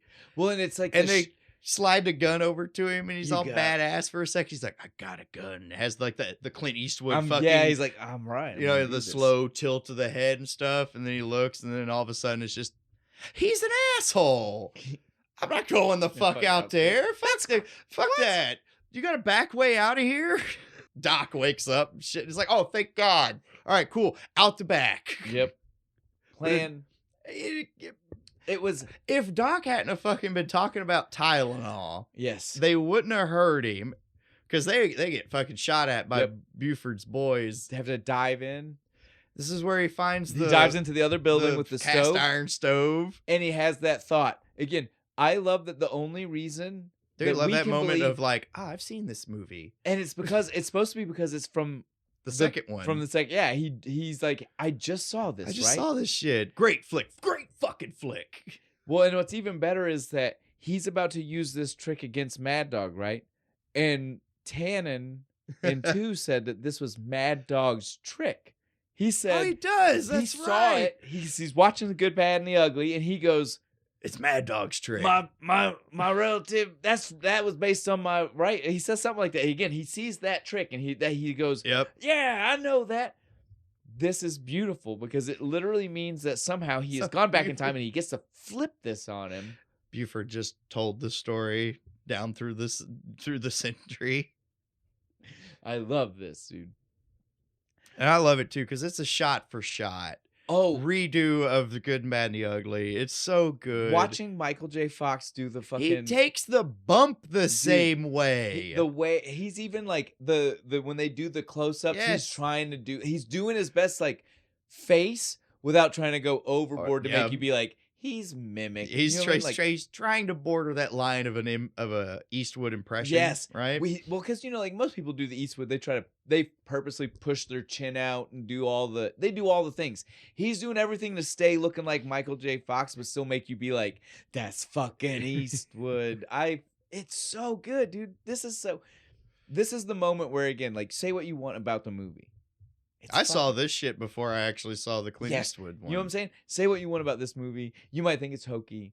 This is dope. This is awesome. They do this so good. The love they put into like making you feel that moment. Right. It's great. And of course, he whips after it's over. He whips off the poncho. Just cracks him across the face with his boilerplate. Cast iron stove lid. That's whatever. The dust coming off of fucking Tannen's head at that shot was gnarly. Dude, it would. I mean, it would. That should have killed him. I can't even say anything else. That should have killed him. There should have been no more fight after this. I get it. He like keeps laying the punches in until he hits the manure. He's dead. You hit him with cast iron. We have to stop here. I told you last time that I was going to say it now because I was excited last time. This is my favorite manure. This is my favorite fucking any of the Tannens when they fucking hit shit. This is the favorite I hate manure moment. He goes, manure. I hate manure. Why is it so green in this movie? Did you notice that? Is it just like it's straight grass, nothing else? Well, it's because this guy. So later on, he might be cleaning stuff, right? This dude is literally like harvesting. As soon as manure. it falls out, he's just walking behind the horses, catching it. Right? Like that's how he started this job. That's what bothers me about it is he spits it out and it's such a vibrant green. I'm like, yes, ugh. I absolutely love like we've said the whole time. He's got that perfect mustache. You see the mustache. You see like the fucking weird way he's holding his Buford face, and he just like everything about this manure one is my favorite. It's so dude. bad. Like, it's so awesome. I like his boys though. As soon as it happens, they're just like, you know what I think? What? I think Buford's going to jail. We like take off running, and then the We gotta get out of here. They get chased down by the fucking Strickland and his fucking boys. His posse. Who's his big deputy guy? They never name him. He's familiar. I feel like I've seen him in other shit. You know me. I didn't. Well, it's not even like normally. I probably wouldn't look at somebody with that small of a role. I didn't look up anything for this one. I didn't either. Dude. We didn't need to. I didn't want. Yeah, I love this movie so fucking much. Well, and again, there's no new act other than this guy. Maybe yeah, there's not other really than new the actors. fucking deputy, there's no real new actors, is there? It's all the same people. Yeah, Where's Mayor Goldie? Where's Goldie Wilson? Where's he at? Oh wait, no, we can't do that right now. Yeah, can we? Can't even. I think Civil War's over. I think you know why, and then we should just keep going. Goddamn racism. Yeah, it's even worse than this one. They're cutting Goldie out of this shit. They just didn't say it, but it makes it worse by not saying it. Yeah. Yeah. So at this point, it's bad enough in the second one, when he's just like a fucking sweeping the diner. At this point, though, they have to take off. Yeah, it's time. Late. We got to go. They're late. Yep. Because they should have left before 8:00. It's after 8:00. There's no way this whole thing didn't take forever. Have to chase this fucking train down. I almost can't believe they were supposed to still catch it. There's some good horses, man. Right? But so they clearly weren't the horses that tried to pull the DeLorean. They have to much race faster. They have to race up to the train, fucking hold it up. Is this a stick up? It's a science experiment. Fucking best way to explain this ever. Because it is. Yes. Doc we are hurting him. I just get off the train. We're taking it. And it's like, okay, all right. So now is when he finally breaks out these logs. Yeah, these magic logs. You got the yellow, green, and red. Yes. I think the colors. Yes. Like a stoplight. Each time they go off, it gets more of a boost in speed and power. Red's for the train. End. Yep. This thing will barely. He even tells Marty from the beginning. He's like, once we throw that one in, this thing's barely gonna be holding it together. Yeah, it's probably gonna explode. So we need to save that for before we get there. And while they're doing this, apparently Clara was trying to leave town, and there was some guy from the bar was like, "Oh man, there's this real sad guy," and she was like, "Was it my guy? Was he my dude with the puppy dog eyes and the silver hair?" Emmett. Oh my god, he loves me. Emmett. The way she says it, Emmett. Right? Was it my Emmett? I don't like that name. It's not a good name. Yeah. So now she's chasing off after him. I think she goes to the workshop first, and she sees the model, the little model of the DeLorean. And she's like, "What? It is true. He is from the future. Oh my god! I have to hurry." Chases after. I like it. She catches him. Yes. Right as soon as that first log goes off, she catches the train, and it just goes, whee! Thank God. She's got some grip. Well, thank God Marty brought the fucking hoverboard, because he didn't have to. No, and it plays. Thank God, 1955. It's not even mentioned until this point. Well, again, like you almost forget about it. 1955, Doc put it in the trunk, and you have. I promise you forgot about it. Yep. I mean, it's not shown, talked about, nothing up until right now. Right, he had to get up. He was already getting up to the car, right? Yeah, because he had to get in place. Like Doc was like, "We're getting close. You got to start getting up there." He's like on the front of the train, like being like, "Oh man, I would not want to make this jump from the train to the DeLorean." And he's sitting there, he's just like keeps like starting to go and being like, and then Clara honks the horn, and he's like, "What the fuck? What is going on?" So he tries to go back for him. By the time he's going back, the red one blows. So like the whole fucking train is coming apart. So good.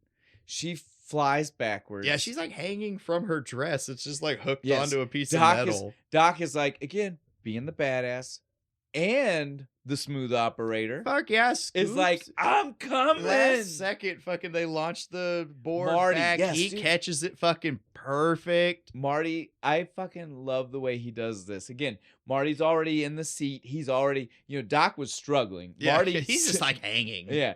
Marty got to that car like it wasn't even that big of a deal. He's like, let me throw this hoverboard. Up, just super. Hold on, Doc. I got you. Don't worry. And, dude, the way he does it too, because he's just like, okay, got it. Let go. Doc, look, heads up.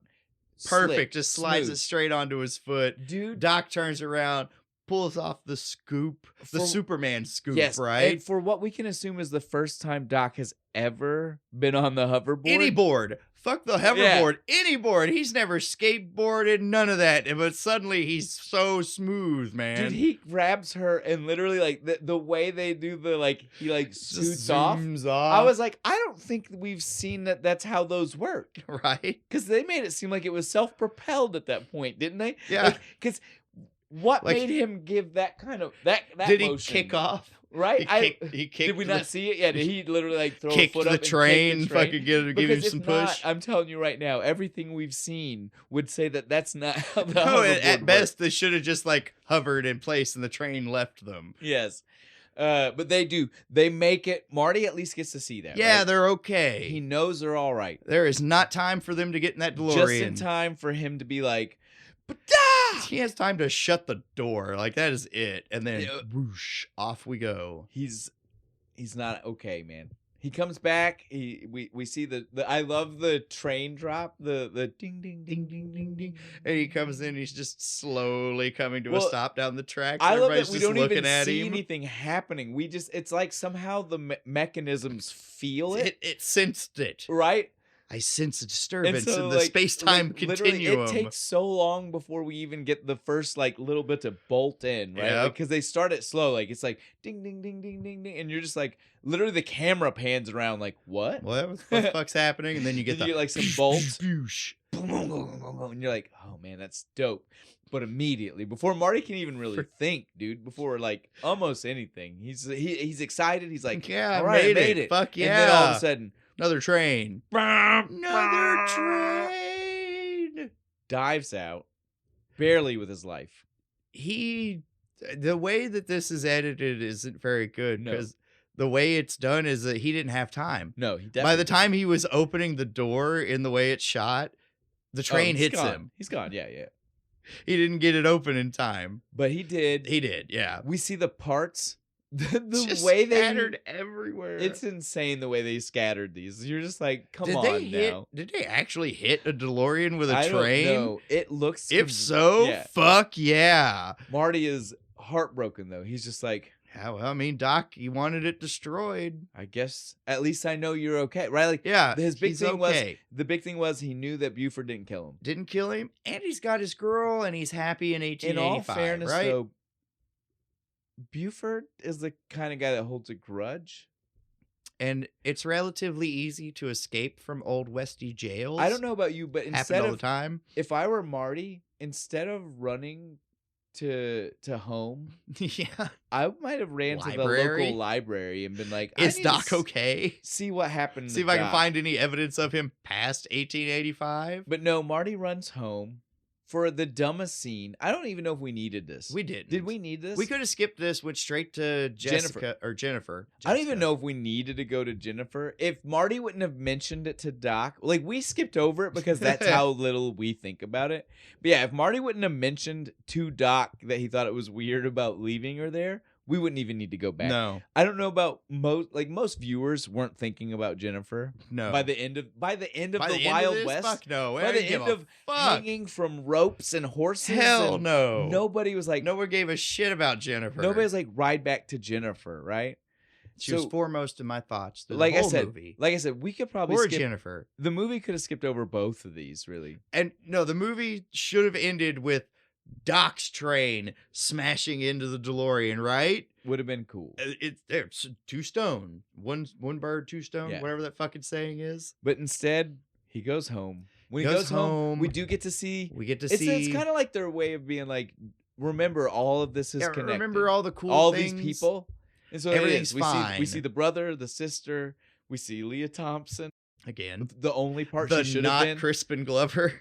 The not Crispin Glover wearing the Crispin Glover mask. Well, and like I said, in the first one, that looked so not like him, the stuff they put on him the anyway, like age up makeup for when they did this, that I was like, you don't notice. I'm cool with this guy doing this time. Like I wasn't cool with him doing the stuff in 2 where they had to flip him upside down. Yeah, they had to try extra hard. Because they gave him too much to do. Yes, but this time I was 100% just like, well, dude, like Crispin Glover didn't look like Crispin Glover at the end of 1. Yeah. This guy is fine. You don't even know. And they keep him back in the doorway, right? Dad never steps off the stoop. He is the furthest one in the shot. He's like in the shadows, has sunglasses on, so you can't tell. We see that Tom Wilson has indeed turned back, into Bitch Biff. Yes, dude. Again, he fucking seamlessly flinches. Fucking Marty makes him flinch because he's just like, watch it, Biff. He's like, oh, I'm sorry. Sorry, Mr. McFly. I love it, dude. But he realizes he needs to go get Jennifer, I guess. He goes to get her, picks her up. The scene of him waking her up takes like 5 fucking minutes. Well, and again, it's not even important. It's not. The only reason we're here is to talk about the needles. Needles, right? Fucking Flea. We got to talk about Motherfucking Flea, baby. And how Marty doesn't do it, right? He doesn't do the race. He finally backs away from somebody and call him a chicken. He said, I can take it. Learned his lesson in the Old West. Getting shot at by a 45 will do that to you. And so he said, I'm not going to race this guy. And since he didn't race the guy, he sees crash. the Rolls Royce. He even says, if I had done that, I'd have smashed right into that. And she pulls out the paper. The year fired disappears. Again, like I said, if we didn't bring her up, would anybody have remembered? No. Would you have cared? And you know what? If he'd have just stayed at the tracks and Doc showed up and they had their interaction, still wouldn't have happened because he wouldn't have been there to have the race with fucking Flea. I agree. We could have cut 15 minutes out of this movie. I agree. We didn't need to wrap up these loose ends. 100%, dude. But here we are. He takes her to see the wreckage of the DeLorean. I don't even understand this, dude. I don't either. Why the fuck does she need to see it? It's just cuz? I guess, man. So Doc can be like, you guys are going to be fine when he shows up? Well, exactly. That's it. That's the only reasons it makes sense, I guess. But again, does it even plotline? Think about it. Doc knows where Marty lives. He drove to his house the last time. Yeah. We know that, right? Pulled right in his driveway. The train does not need tracks. He is not riding this train on tracks. He flies this motherfucking train in. Did we need to do this at the train tracks? We could have done this anywhere. Could have done it in front of Marty's house. Well, again, Doc flew if he was worried about people seeing and being like, what's that? He flew the DeLorean earlier. To his house and away from his house earlier. Biff saw it. He came outside and it was starts off the whole second fucking movie. I understand that the train is maybe much larger. Yeah. But bigger. Still. Yeah, but still. We didn't have to do this at the train track. No. But Doc shows up, a happy ending. Claire is there. They have their 2 kids. Jules and Vern. Aww. Vern apparently has to piss. Or something. I love that. He's just like low under like, hey. Yes. Pointing at his dick. Listen. If you guys don't know what we're talking about, not only am I going to say you should watch the movie to look for it, you can just search this. It's a GIF. You can find a GIF of the kid sitting there doing the fucking come here and pointing at his dick. Oh, it's fucking crazy, dude. Cracks me up. So I'm so glad the internet pointed that out to me. But yeah, so we get Jules and Vern. This is one of those things, though. This is what led to the cartoon. Yeah, I have to at least mention this. I liked the cartoon. It was short-lived. I only remember the intro. Like that's all I remember. Dude, it was short-lived. It was not much. Didn't go as long as the Beetlejuice one. Well, no, it was definitely not. Beetlejuice went up. That cartoon was like 5 big. Seasons. Yeah, that was big. This and like Bill and Ted cartoon, like both. I don't even remember a Bill and Ted cartoon. Yeah, there was a Bill and Ted cartoon as well. Both of those were things that were like maybe 1 season. And that's in an era of when things went to syndication and had tons all the time. But yeah, both of these didn't do well. I just have to mention it because the cartoon does, Jules and Vern are there. The train. I remember the train. He fixes the DeLorean. Nice. I don't know if that's continuity, but well, if we play that game, the DeLorean, it is after this, I think. I do believe. So he would have to fix the DeLorean. So he's in the DeLorean somehow. Or he gets a different times DeLorean. This is that. Again, we'll get into if we play it, we'll have to talk about all the things the game implies. Weird shit. Yeah. This though is the end. That's the movie. The doctor gives Jennifer pulls out the thing. Our last little things. Yeah. What's this mean? That means that the future isn't written. Nobody's is. So don't fucking worry about it. It's a nice message. And this time, instead of getting a to be continued, at the end. The end. Did you notice? Yep, we're done. I love that because the first two, like even the first two were like the first to movie be didn't continued. even know it was just a gimmick joke. And There's two hoping, right? Yeah, two new, but first one was like, I mean, we hope we can do a second one. This one with the end, I loved it. Yep, we're done. Such a nice touch, right? So good. And we are done as well. We are done too. I have drank a lot of these. How many did I drink? 4? 3? 3. Yeah. I like it. I think I'm on 3 because one of mine is one of yours is in there. Hey, keeping pace with me today. Good job. Yeah, this was good. This was again. I know when we started, I think the people can hear this. You just smelled it. Yeah, right. And you were like, "It's a Budweiser type beer." Yeah, but then I poured it out, and I was like, "Oh, that's awful." The color is nice. Yeah. The taste is nice. Tastes good. Can I get a higher percentage? Yes. That's my only. Well, here's my thing though. It's still better. Yeah. Right, because at least it came in a 15-pack. Yes. So not gonna have a Terminator 2.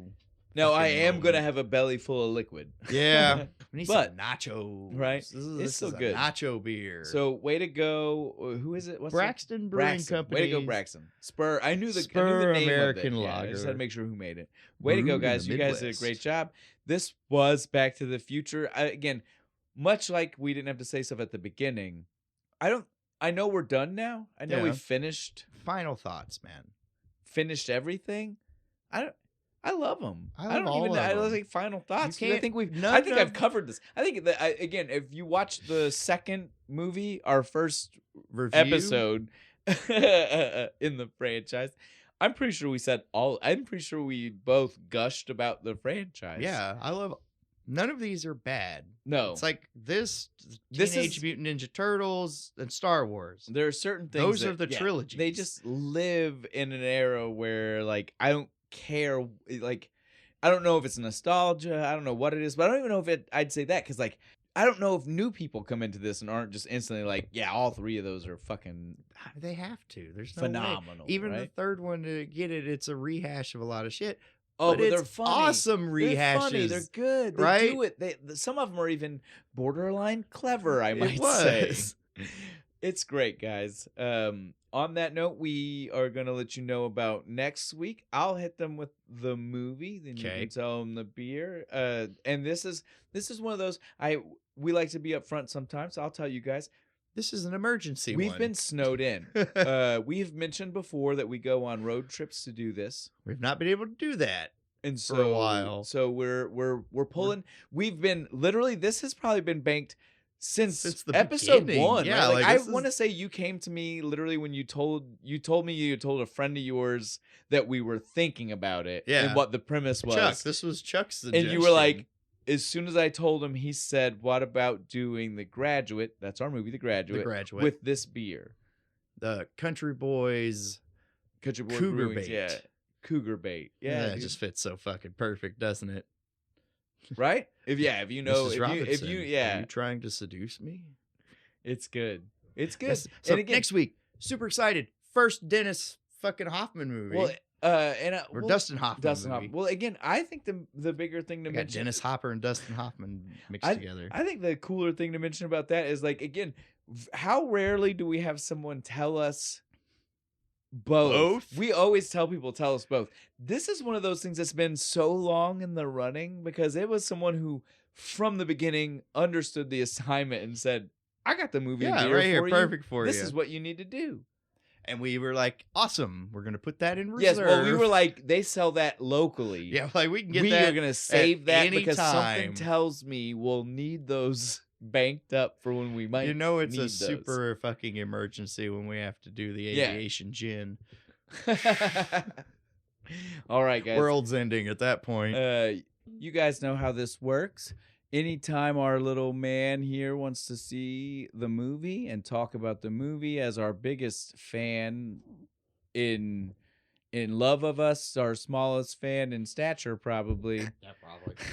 Jack, you're sure. Jack, we already know you love Back to the Future. You love all of these movies. But 3, what are your favorite parts about Marty in the Old West?